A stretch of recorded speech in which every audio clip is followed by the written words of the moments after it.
Hello दोस्तों। आप कैसे हैं? आशा करता हूँ आप लोग मस्त होंगे। मैं मोहन सिंह आपका स्वागत करता हूँ ऑनलाइन एग्री स्टडी प्लेटफॉर्म एग्रीरा 2024 पर। आप आज का हमारा टॉपिक है, आप जैसा पोस्टर में देख ही रहे होंगे, वायुमंडल और उसकी परतें। ये बहुत इंपॉर्टेंट टॉपिक है।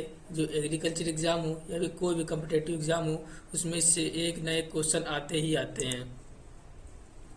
तो वीडियो में आगे बढ़ने से पहले आप हमारे चैनल को सब्सक्राइब कीजिए, लाइक कीजिए, शेयर कीजिए और कमेंट कीजिए। अगर आपको हमारे द्वारा पढ़ाया गया स्टडी मटेरियल अच्छा लग रहा हो तो अपने दोस्तों तक शेयर कीजिए और उनको भी बताइए कि यहाँ सभी एग्री एग्ज़ाम की फ्री ऑफ कॉस्ट तैयारी कराई जाती है और पढ़ाया गया स्टडी मटेरियल आपको हमारे टेलीग्राम चैनल पर PDF फॉर्म में सब कुछ फ्री ऑफ कॉस्ट मिलेगा। तो चलिए हम बढ़ते हैं अगली स्लाइड की ओर, अपने टॉपिक की ओर। आज का हमारा टॉपिक है वायुमंडल और उसकी परतें, मतलब एटमॉस्फेयर एंड देयर लेयर्स।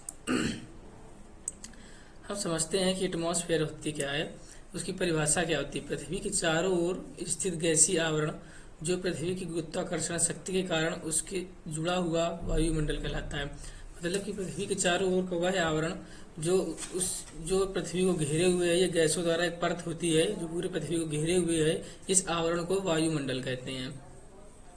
दूसरा पॉइंट है, नासा के अध्ययन के अनुसार वायुमंडल पृथ्वी की सतह से 8,000 किलोमीटर तक ऊंचाई तक विस्तृत है।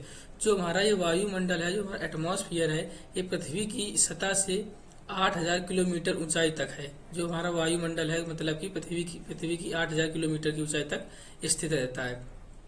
यह अनुमानित किया जाता है कि वायुमंडल के कुल भार का 97% भाग पृथ्वी की सतह से 29 किलोमीटर तक ऊंचाई तक स्थित है। मतलब कि इसमें एक बताया अनुमान लगाया कि पृथ्वी जो 97% भाग है वो 29 किलोमीटर तक ऊंचाई तक स्थित है।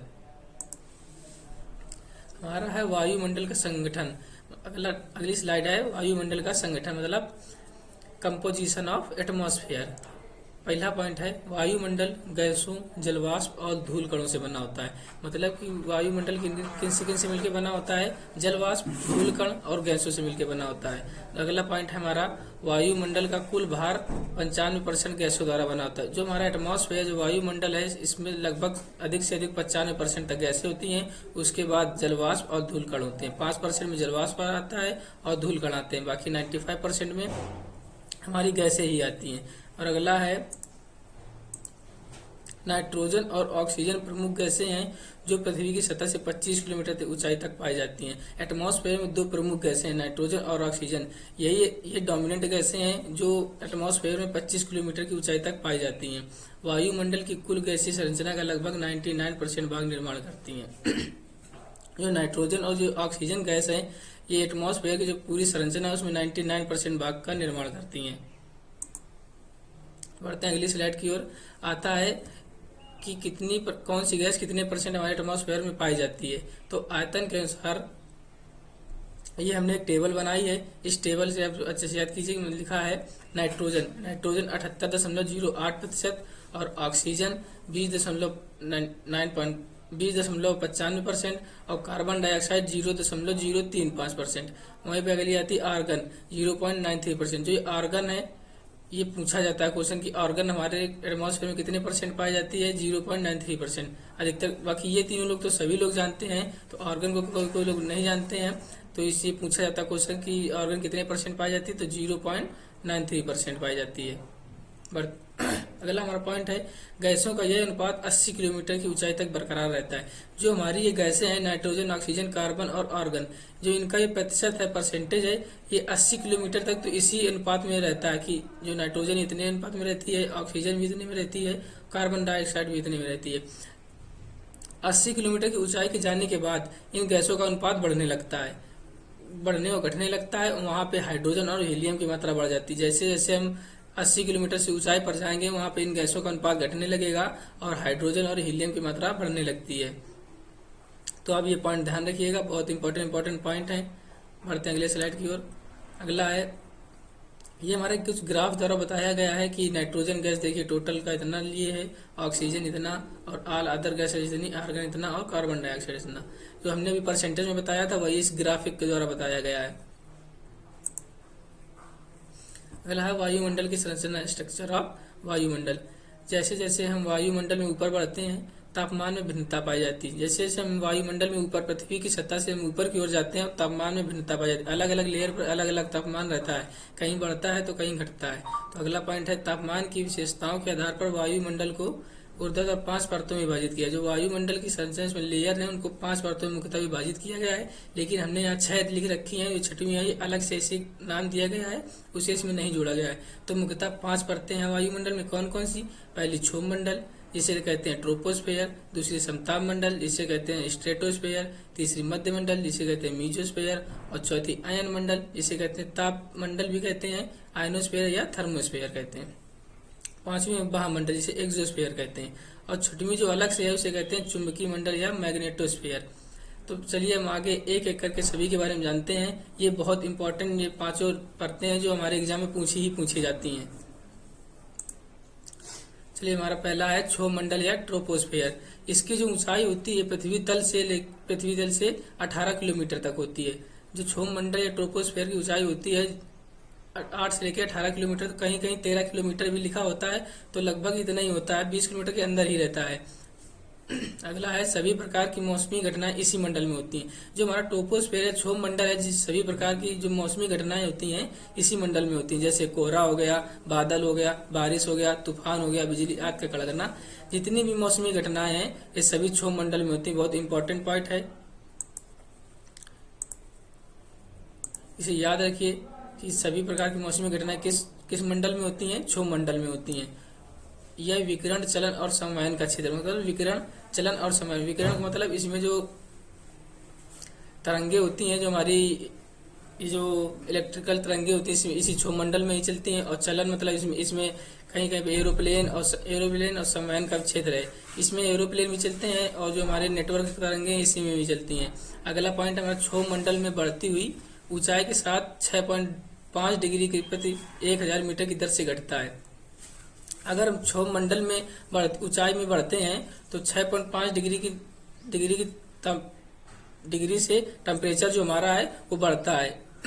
इसी 6.5 डिग्री को बढ़ते हुए टेम्परेचर को कहते हैं लैप्स रेट। इसी को हम कहते हैं नॉर्मल लैप्स रेट कहते हैं। ये पॉइंट ध्यान रखिए कि हमारा नॉर्मल लैप्स रेट कितना होता है, तो 6.5 डिग्री होता है।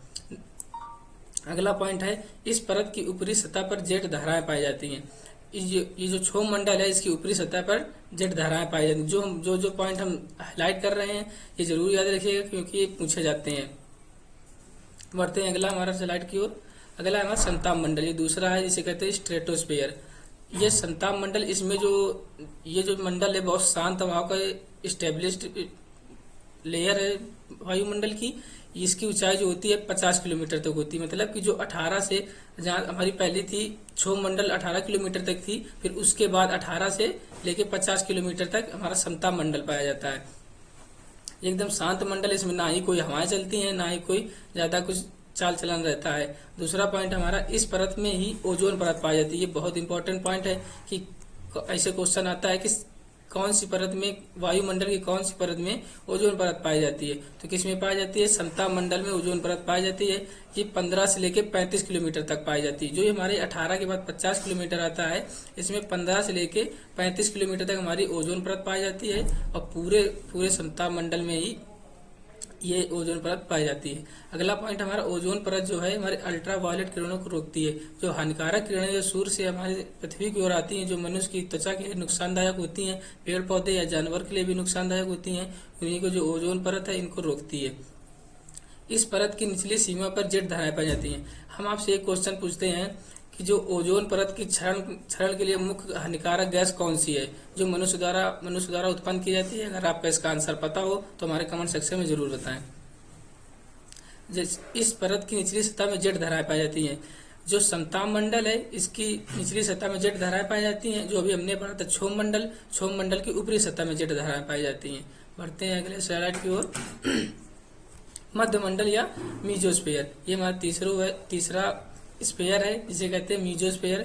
इसकी ऊंचाई 50 से 80 किलोमीटर तक होती है। अभी हमने पढ़ा था समताप मंडल की ऊंचाई कितनी थी? 18 से 50 किलोमीटर तक, और मध्य मंडल की ऊंचाई कितनी होती है? 50 से 80 किलोमीटर तक। अगला पॉइंट है, इस परत में ऊंचाई के साथ बढ़ने पर तापमान घटता है। जो हमारा मीजोस्फीयर है, इसमें अगर हम ऊंचाई के साथ बढ़ेंगे मीजोस्फीयर में, तो इसमें तापमान घटता रहता है। जितनी जितनी ऊंचाई पर जाएंगे उतना ही तापमान घटता मिलेगा। इसी से मान सकते हैं कि अगर हम मीजोस्फीयर में जाएंगे तो हमारा मीजोस्फीयर कैसा होगा, ठंडा मंडल होगा। यह वायुमंडल की सबसे ठंडी परत है। ये पॉइंट दिया भी गया कि यह वायुमंडल की सबसे ठंडी परत है, तो ये पॉइंट याद रखिएगा। अगला है, इसमें बादल और उल्कापिंड यहाँ पाए जाते हैं। जो उल्कापिंड हमारे गिरते हैं, जो पाए जाते हैं, वो मीजोस्फीयर में पाए जाते हैं। ये इंपॉर्टेंट पॉइंट है। उल्कापिंड कौन से मंडल में पाए जाते हैं, मध्य मंडल जिसे कहते हैं मीजोस्फीयर। इस उल्कापिंड किसमें पाए जाते हैं, मध्य मंडल या मीजोस्फीयर में पाए जाते हैं। अब बढ़ते हैं अगले स्लाइड की ओर। अगर हम जो पढ़ा रहे हैं, जो हमारे बता रहे हैं सब, अगर हमें वीडियो अच्छा लग रहा हो तो हमारे वीडियो को लाइक करें और शेयर भी करें और अपने दोस्तों को जरूर बताएं। तो पढ़ते हैं, हमारा अगला मंडल है आयन या ताप मंडल। इसे आयन मंडल भी कहते हैं या ताप मंडल भी कहते हैं। इंग्लिश में आयनोस्फीयर या थर्मोस्फीयर बोलते हैं। इसकी ऊंचाई जो होती है 500 किलोमीटर तक होती है। ये लगभग 80 से लेकर 500 किलोमीटर तक पाया जाता है। इस परत में ऊंचाई के साथ बढ़ने पर तापमान बढ़ता है। अभी हमने पढ़ा था मध्य मंडल या मीजोस्फीयर में तापमान ऊंचाई के साथ बढ़ने पर घटता है, लेकिन जो हमारा आयनोस्फीयर या थर्मोस्फीयर है, इसमें ऊंचाई के साथ बढ़ने पर तापमान बढ़ता है। इस परत में ही सैटेलाइट पाई जाती हैं। जो सैटेलाइट होती हैं, जो हमारे नेटवर्क, जो हमारे पूरे विश्व के लिए जो नेटवर्क जो देख रेख करती हैं, वो जो सैटेलाइट्स होती हैं, ये हमारे किस में पाई जाती हैं, आयन या ताप मंडल में पाई जाती है। तो ये इंपॉर्टेंट पॉइंट है कि सैटेलाइट किस मंडल में रहती हैं, आयन मंडल या ताप मंडल में रहती हैं। बढ़ते हैं अगले स्लाइड की ओर। अगली स्लाइड है हमारी महामंडल या एक्सोस्फीयर। ये लास्ट स्फीयर है, ये लास्ट मंडल है हमारे एटमॉस्फेयर का, हमारे वायुमंडल का सबसे लास्ट परत होती है। ऊपरी परत ये सबसे बाहर परत होती है, इसीलिए इसे एक्सोस्फीयर कहा गया है। एक्सो का मतलब बाहर और स्फीयर का मतलब मंडल, सबसे बाहरी मंडल। इसकी ऊंचाई लगभग 800 से 2000 किलोमीटर तक होती है। कहीं कहीं 1000 किलोमीटर लिखा होता है, लेकिन 800 के बाद जितनी भी परतें होती हैं वो सब वायुमंडल के अंतर्गत आती हैं। तो इसकी ऊंचाई कितनी होती है, 800 से लेकर 2000 किलोमीटर तक होती है। इस परत में तापमान बढ़ती हुई ऊंचाई के साथ तेजी से बढ़ता है। जो वायुमंडल है, जो एक्सोस्फीयर है, इसमें तापमान सबसे तेजी से बढ़ता है, इसलिए इसे सबसे गर्म मंडल भी कहा जाता है। इसका तापमान जो होता है लगभग 1000 डिग्री सेंटीग्रेड तक पहुंच जाता है। इसका जो तापमान कभी कभी नोट किया गया है कि इसका तापमान 1000 डिग्री सेंटीग्रेड तक पहुंच जाता है, क्योंकि ये सूर्य के सबसे नजदीकी परत होती है, बाह्य परत है जो सूर्य के सबसे नजदीक होती है, इसलिए इसका तापमान 1000 डिग्री सेंटीग्रेड तक पहुंच जाता है। इस परत में ऑक्सीजन, हाइड्रोजन, हीलियम के अणु और परमाणु पाए जाते हैं। बढ़ते हैं अगली स्लाइड की ओर।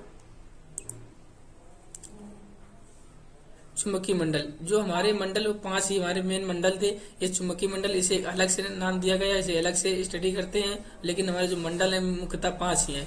तो इसे भी पढ़ लेते हैं क्योंकि ये भी जरूरी है। इसकी ऊंचाई कितनी है, 2000 से लेकर 800 किलोमीटर तक। इसका अगला 2000 से लेकर 8000 किलोमीटर तक है। और इसका अगला पॉइंट है, इस परत में बढ़ती हुई ऊंचाई के साथ तापमान लगातार बढ़ता रहता है। जो मैग्नेटोस्फीयर है, जो एक्सोस्फीयर है, इन दोनों में लगातार तापमान बढ़ता रहता है ऊंचाई के साथ साथ। वहीं पर हमारा अगला पॉइंट है, ऊपरी सीमा का तापमान 1700 डिग्री सेंटीग्रेड नापा गया है। जो हमारा एक्सोस्फीयर था उसमें लगभग 1000 डिग्री सेंटीग्रेड तापमान हो जाता है, और जो हमारा चुंबकीय मंडल मैग्नेटोस्फीयर है, इसमें लगभग 1700 डिग्री सेंटीग्रेड तक तापमान पहुंच जाता है। वही हमारा अगला पॉइंट है, इस परत में कास्मिक किरणें और आंधी का प्रभाव पड़ता है। ये हमारा मेन पॉइंट है कि कास्मिक किरणें कौन से मंडल में पाई जाती हैं। ये क्वेश्चन बहुत इंपॉर्टेंट है कि कास्मिक किरणें कौन से मंडल में पाई जाती हैं, चुंबकीय मंडल में। तो हमारे जो हाईलाइट पॉइंट हम कर रहे हैं, इनको जरूर नोट करें और याद रखें कि कास्मिक किरणें किस में पाई जाती हैं, चुंबकीय मंडल या मैग्नेटोस्फीयर में पाई जाती हैं। और इसका प्रभाव क्षोभ मंडल के मौसमी परिवर्तन में भी पड़ता है। जो आंधी इस चुंबकीय मंडल में आती है, जो हमारा क्षोभ मंडल है, जो इसमें मौसमी घटनाएं होती हैं, इसका अभाव जो होता है, इसका प्रभाव हमारे क्षोभ मंडल में भी पड़ता है। तो यही हमारे कुछ मेन मंडल थे, जो मेन क्वेश्चन थे, जो हमारे हर एग्जाम में पूछे जाते हैं, बहुत इंपॉर्टेंट क्वेश्चन रहते हैं। आइए बढ़ते हैं कि जो हमने अभी पढ़ा कि कौन से मंडल में ऊंचाई के साथ बढ़ती ऊंचाई के साथ तापमान घटता है, कौन से मंडल में बढ़ती ऊंचाई के साथ तापमान बढ़ता है। तो आइए हम इस ग्राफ की मदद से समझते हैं कि कौन कौन से मंडल में तापमान बढ़ता है और किस में घटता है। जैसे नीचे आपको बेस साइड में दिख रहा होगा ये टेम्परेचर लिखे हुए हैं। इधर से स्टार्ट कीजिए -100, -80, -60, -40, -20 और 0, 20, 40, 60। तो हम यहाँ से 0 से स्टार्ट करते हैं। पहले निचली परत कौन होती है? ट्रोपोस्फेयर, दूसरी स्ट्रेटोस्फेयर, तीसरी मीजोस्फेयर और चौथी थर्मोस्फेयर। एक्सोस्फेयर तो बाहरी परत हो गई। तो यहाँ से स्टार्ट करते हैं ट्रोपोस्फेयर, 0 से स्टार्ट करेंगे। ऐसे हम लाइन बनाएंगे एक, तो हमारे तापमान नीचे देखिए माइनस में लिखा है, तो मतलब कि इधर घट रहा है तापमान। जो ट्रोपोस्फेयर है इसमें ऊंचाई के साथ जाते समय तापमान घटेगा। फिर उसके बाद हमारी अगली लेयर आती है स्ट्रेटोस्फेयर। अब स्ट्रेटोस्फेयर की ओर ऊंचाई की तरफ बढ़ेंगे तो हम देखिए हमारे इधर जो लिखे हैं टेम्परेचर बढ़ते हुए क्रम में लिखे हैं। जैसे हम इधर ऊंचाई की तरफ बढ़े तो हमारा टेम्परेचर बढ़ गया। तो मतलब कि हम पहले ट्रोपोस्फेयर में गए तो तापमान घटा, फिर स्ट्रेटोस्फेयर में गए फिर तापमान बढ़ा, फिर हम मीजोस्फेयर में गए तो देखिए टेम्परेचर, ये जो हमारे टेम्परेचर लिखे हैं माइनस में, तो मीजोस्फेयर में ऊंचाई के साथ बढ़े तो इसमें टेम्परेचर फिर से घटा। फिर हम थर्मोस्फेयर में गए, फिर इसमें टेम्परेचर बढ़ा। तो हम इसका एक क्रम याद रखते हैं कि पहले घटना फिर बढ़ना, फिर घटना फिर बढ़ना। तो पहले घटा फिर बढ़ा, फिर घटा फिर बढ़ा। तो इसी क्रम में हम पहले इनको लेयर्स को याद करेंगे कि ट्रोपोस्फेयर, स्ट्रेटोस्फेयर, मीजोस्फेयर और थर्मोस्फेयर। घटना बढ़ना घटना बढ़ना, बस इसी क्रम में हमको याद रखना है। ये ग्राफ आप अगर एक बार समझ लिए तो आपको याद करने में कोई भी दिक्कत नहीं, बहुत आसानी से याद हो जाएगा कि कौन से लेयर में टेम्परेचर घटता है, कौन से लेयर में टेम्परेचर बढ़ता है। बढ़ते हैं अगली स्लाइड की तरफ। ये जो हमने अभी पढ़ा कि सभी परतों की ऊंचाई कितने से कितने किलोमीटर होती है, तो हमने एक ये टेबल बनाई है। अगर आपको वहां से पॉइंट ना समझ में आए हो तो इस टेबल को डायरेक्ट नोट कीजिए और इस टेबल से याद करने में आसानी भी रहेगी। तो हमने ये 5 परतें रखी हैं और उनकी ऊंचाई लिखी हुई है। जैसे कि लिखा है ट्रोपोस्फेयर की ग्राउंड लेवल से 12 किलोमीटर तक या 18 किलोमीटर तक। और इसे मील में भी नापते हैं, कहीं कहीं ऑप्शन आ जाता है किलोमीटर ना देके मील देता है कि ट्रोपोस्फेयर की कितने मील तक ऊंचाई होती है, तो 7 मील तक। और स्ट्रेटोस्फेयर की 12 से 50 या 7 से 31 मील तक। मीजोस्फेयर की 50 से 80 किलोमीटर या 31 से 50 मील तक। वहीं थर्मोस्फेयर की 80 से 700 किलोमीटर तक या फिर 800 किलोमीटर तक। इसकी मील में लंबाई नापे तो 50 से 440 मील होता है। वहीं हमारी लास्ट आती है एक्सोस्फेयर या बाह्य परत, बाह्य मंडल, 700 से 1000 किलोमीटर तक। इसे मील में कहें तो 440 से 6200 मील तक। तो हमारी जो टेबल है महत्वपूर्ण टेबल है, इसमें यही डायरेक्ट पॉइंट पूछे जाते हैं कि स्ट्रेटोस्फेयर की ऊंचाई कितनी होती है, मीजोस्फेयर की ऊंचाई कितनी होती है।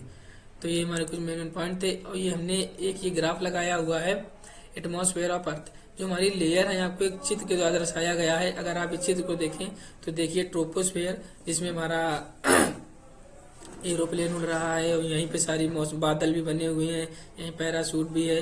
तो ट्रोपोस्फेयर में सारी घटनाएं, एरोप्लेन और बादल का बनना, सभी मौसमी घटनाएं किसमें होती हैं? ट्रोपोस्फेयर में। वहीं हम आते हैं स्ट्रेटोस्फेयर। स्ट्रेटोस्फेयर के जस्ट नीचे देखिए कि लाइन दी गई है जिसे कहा गया है ओजोन लेयर। तो हमारी स्ट्रेटोस्फेयर आई, देखिए स्ट्रेटोस्फेयर में भी एरोप्लेन या हवाई जहाज उड़ रहे हैं। तो ट्रोपोस्फेयर के सबसे बाहरी परत में और स्ट्रेटोस्फेयर के अंदर एरोप्लेन या हवाई जहाज उड़ते हैं।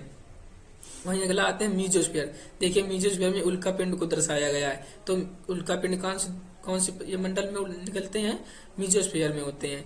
वहीं आगे बढ़ते हैं थर्मोस्फेयर। ये देखिए थर्मोस्फेयर में हमारी सैटेलाइट है और ये जो एस्ट्रोमैन होते हैं ये भी थर्मोस्फेयर में ही जाके स्टडी करते हैं। और ये देखिए सैटेलाइट है ये सब, और ये रॉकेट है। तो हमारी ये जो सैटेलाइट या कोई भी स्टडी करने के लिए जाते हैं तो थर्मोस्फेयर पे जाके ही स्टडी होती है। उसके बाद आता है एक्सोस्फेयर। ये एक्सोस्फेयर सबसे बाहरी परत है, उसके ऊपर आ जाते हैं हमारे स्टार आ जाते हैं। तो इस ग्राफ की मदद से आप आसानी से समझ सकते हैं कि कौन से मंडल में कौन कौन सी घटनाएं होती हैं। तो थैंक यू, इतना ही आज के हमारे टॉपिक में इतना ही था। अगर आपको हमारे द्वारा पढ़ाया गया मटेरियल अच्छा लगा हो तो हमारे वीडियो को लाइक करें, शेयर करें और सब्सक्राइब करें। और अपने दोस्तों को जरूर बताएं कि हमारे एग्री 2024 पर सभी SER एग्जामों की फ्री ऑफ कॉस्ट तैयारी कराई जाएगी। और हमारे द्वारा पढ़ाया गया स्टडी मटेरियल आपको हमारे टेलीग्राम चैनल पर सब कुछ फ्री ऑफ कॉस्ट मिलेगा। तो थैंक यू।